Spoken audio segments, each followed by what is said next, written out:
שנה חדשה שאנחנו נמצאים בתוכה, התחלנו בספר בראשית. ספר בראשית נותן לנו פתח להתחלה חדשה. בריאת העולם, יצירת האדם, הרבה תפקידים שמחוברים בהם שמיים וארץ. הצד המיוחד של בריאת העולם זה בחיבורים שבין השמיים ובין הארץ. שמיים וארץ זה רוחניות וגשמיות. כמה רוחניות, כמה גשמיות, זה חוכמתו של בורא עולם, לדעת לחבר את שני המרכיבים האלה. וזה לא פשוט, כי צריך שכל אחד מהצדדים האלה ידע את מקומו, ידע על עומדו, וידע שאנחנו נמצאים פה על הארץ, אנחנו מחוברים גם לשמיים. בבריאה שנוצרה, נוצרו כל העולמות.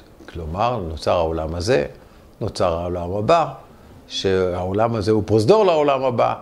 החיבורים הם חיבורים אמיתיים, יפים ונכונים. אותו דבר גם ביצירת האדם. האדם נוצר מאדמה ורוח. שני צדדים שהרכיבו יחד אדם שלם.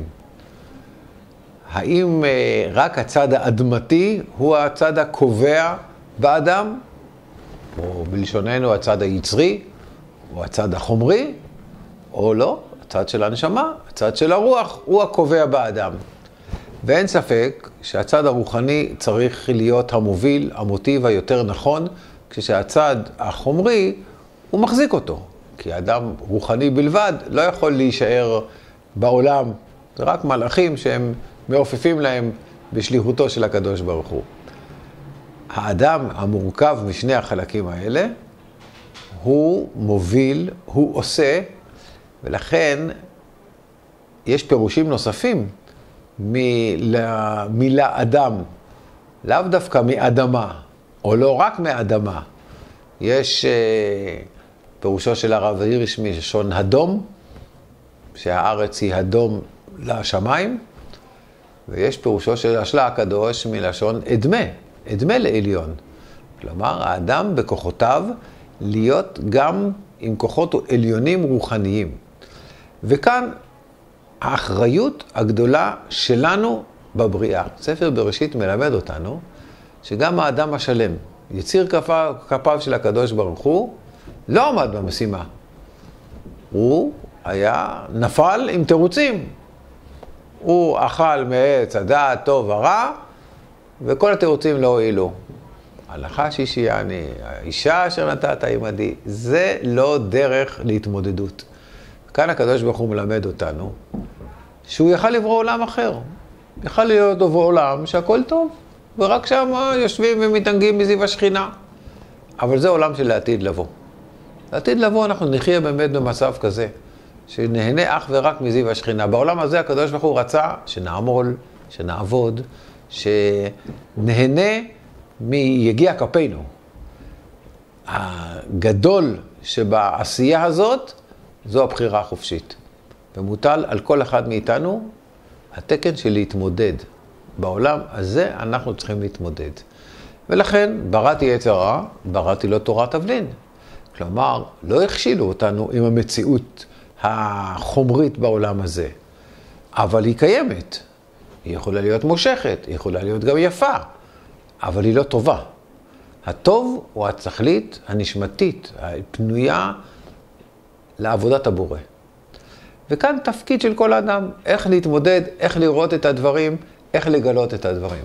זו נקודה מרכזית בעבודתו של האדם. ככל שהאדם גם מצליח לעלות דרגה יותר ונהיה רוחני יותר, יש בו גם התבוננות טובה יותר. כלומר, כשאדם מסתכל במשקפיים רוחניות יותר, הוא גם רואה דברים אחרים. ככל שאדם גבוה יותר, הוא יכול להקיף הרבה יותר. באחד מהסיורים של הרב אליהו, זכר צדיק לברכה, בשדות התעופה, זה סיפור שמובא בכרך החמישי של הספרים שלו, אז שאל אותו מנהל שדות התעופה, מדוע צריכים לשמוע על הרבנים? יש איזה כלל מיוחד לזה? אמר לו, הרב אליהו הוא אולי אפילו קצת נבוך, שהרבנים למדו יותר, מקיפים יותר, אז ממילא ההסתכלות שלהם יותר גדולה. אותו מנהל לא הסתפק בתשובה הזאת.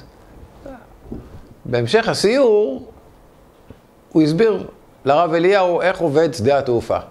אמר לו, יש במגדל הפיקוח, יושב אדם שמפקח על שדות התעופה, ונותן הוראות לטייסים מאיפה להמריא, מאיפה לנחות וכדומה.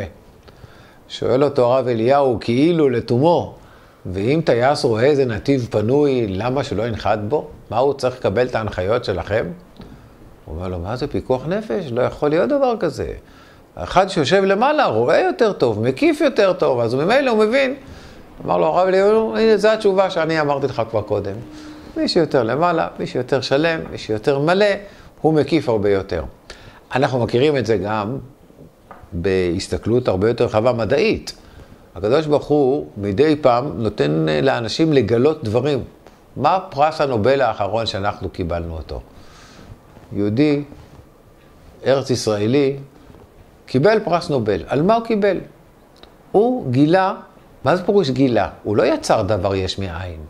הוא הביט במיקרוסקופ וראה דברים שאחרים לא ראו אותם. ולפני 30 שנה שהוא גילה את ההרכב של הכבישים, שכולם חשבו שהם סימטריים מאוד, ופתאום הוא גילה שהם לא סימטריים. וכל העולם צחק עליו. לקח 30 שנה עד שהכירו בתגלית שלו לזכות אותו גם בפרס נובל. אז מה הייתה כאן? הייתה כאן הסתכלות של ראייה נכונה, שונה ממה שהיו קודם. זה עניינו של ארץ ישראל, זו עניינה של תורה, זה גם עניינו של מדע, שמדי פעם הקדוש ברוך הוא נותן לאנשים כוחות להתבונן ולראות דברים שיכלו גם לראות אותם אולי לפני 1000 שנים, אבל לא היו מסוגלים. אנחנו ברמה של תורה משתדלים ללמוד תורה, להגביר תורה, לקיים את המצוות, על מנת שנוכל לחבר כוחות שמיים וארץ, ולראות את הדברים בהיקפים היותר גדולים והיותר אמיתיים.